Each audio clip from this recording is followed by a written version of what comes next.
Have you ever wondered why some wealthy people seem miserable, while others with very little live with such joy? It's a paradox that has puzzled thinkers for centuries. The ancient Stoic philosopher Epictetus had a powerful insight into this. He taught that wealth and poverty are indifferents. Now, that doesn't mean they don't matter at all. It means they are external things that, in themselves, have no power to make you good or bad, happy or unhappy. What truly matters is how you use them. Today, we're going to explore this profound idea and see how it can completely change your relationship with money. Let's start with a foundational truth. Money doesn't change who you are. It reveals who you are. Think of money as a magnifying glass. It doesn't create your character, it simply amplifies what's already there. If you are a naturally generous person, having more money will likely make you even more generous. You'll donate to causes you care about, help friends and family, and find joy in giving. But if you're reckless or impulsive, sudden wealth can be a disaster. It will amplify those tendencies,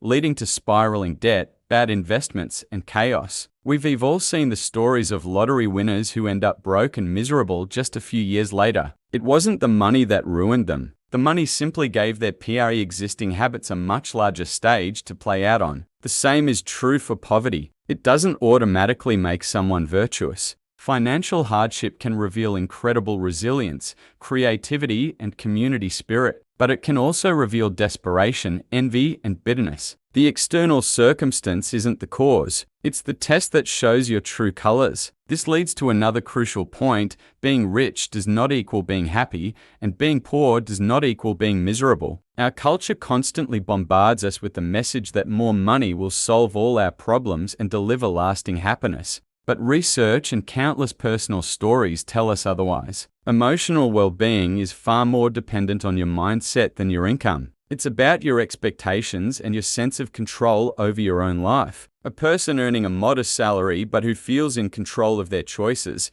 has strong relationships, and finds meaning in their work can be far happier than a multimillionaire who feels trapped by their own success. The millionaire might have a higher income, but their expectations have soared even higher, leaving them in a constant state of dissatisfaction. They feel like they're on a treadmill, running faster and faster just to stay in the same place emotionally. The real measure of a good life isn't the number in your bank account, but the quality of your inner state. So, if having more money doesn't guarantee happiness, what's the real trap? It's something called lifestyle inflation. This is the real enemy of financial peace. Lifestyle inflation is the tendency for your spending to increase as your income grows. You get a raise, so you get a bigger apartment. You get a bonus, so you buy a fancier car. You get a promotion, so you start dining at more expensive restaurants. On the surface, this seems normal. You're just enjoying the fruits of your labor, right? But the problem is that your desires often grow even faster than your income. Soon, the new car and the fancy dinners become your new normal. They no longer feel like luxuries. They feel like necessities. You start feeling poor again,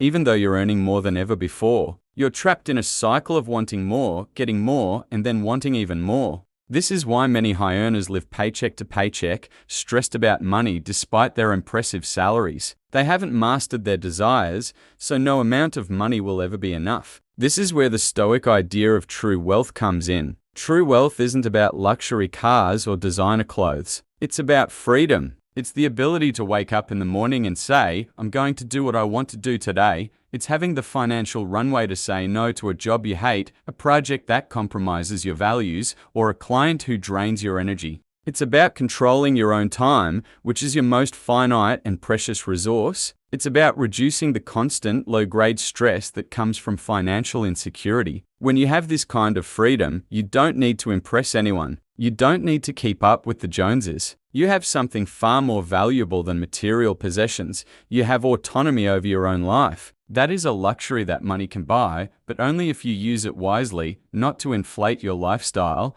but to buy back your time and your peace of mind. And on the flip side, let's look at what makes poverty so destructive. While the lack of resources is obviously a huge challenge, the real pain of poverty often comes from instability and a lack of control. It's the constant uncertainty that grinds you down. It's not just about the low number in your bank account. It's about the stress of not knowing if you can pay rent next month. It's the anxiety of a car breaking down and not having the money to fix it, which could mean losing your job. It's the feeling of being trapped with no good options. This chronic stress has devastating effects on physical and mental health. It shortens your cognitive bandwidth, making it harder to make good long-term decisions. When you're in survival mode, you can't think about saving for retirement. You can only think about getting through the day. This is why breaking the cycle of poverty is so difficult. It's not just about giving people money. It's about creating stability so they can regain a sense of control and start planning for the future. Whether you have a lot or a little,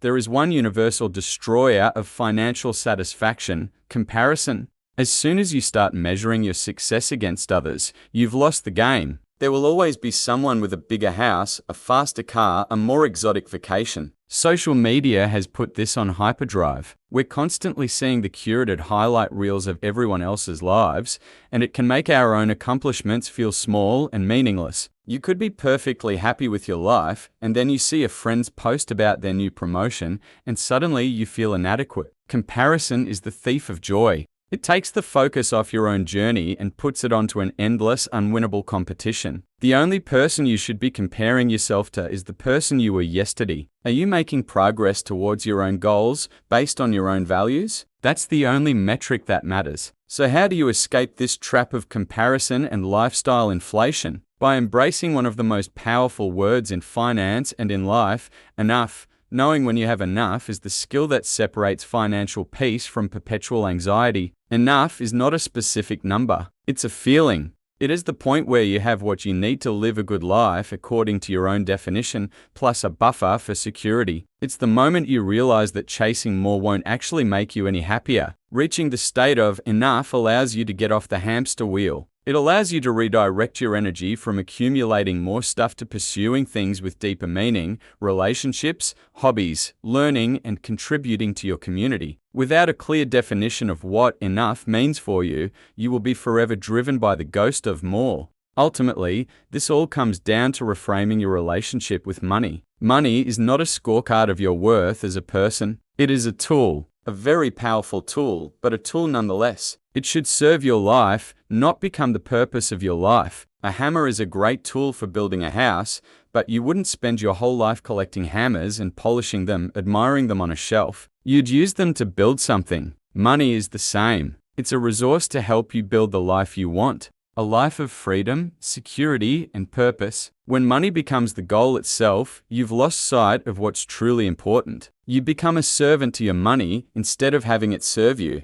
And here's the final, and perhaps most important, piece of the puzzle. When it comes to financial outcomes, your behavior matters far more than your intelligence. You can be a genius with a PhD in finance and still be terrible with money if you lack self-control. On the other hand, a person with an average education can build incredible wealth through simple, consistent habits: spending less than they earn, investing patiently over the long term, and avoiding stupid mistakes. Financial success isn't about complex algorithms or brilliant stock picks. It's about psychology. It's about patience, discipline, and having a long-term perspective. It's about mastering your own behavior in the face of fear and greed. Epictetus would say it's about focusing on what you can control: your choices, your habits, your mindset, and accepting what you can't. Wealth and poverty are external circumstances. Your character, your freedom, and your peace of mind are internal. Focus on cultivating the internal, and you will be truly wealthy, no matter what your bank account says. Thank you for watching. If this perspective resonated with you, let me know in the comments. And for more content on building a life of purpose and freedom, don't forget to subscribe. See you next time.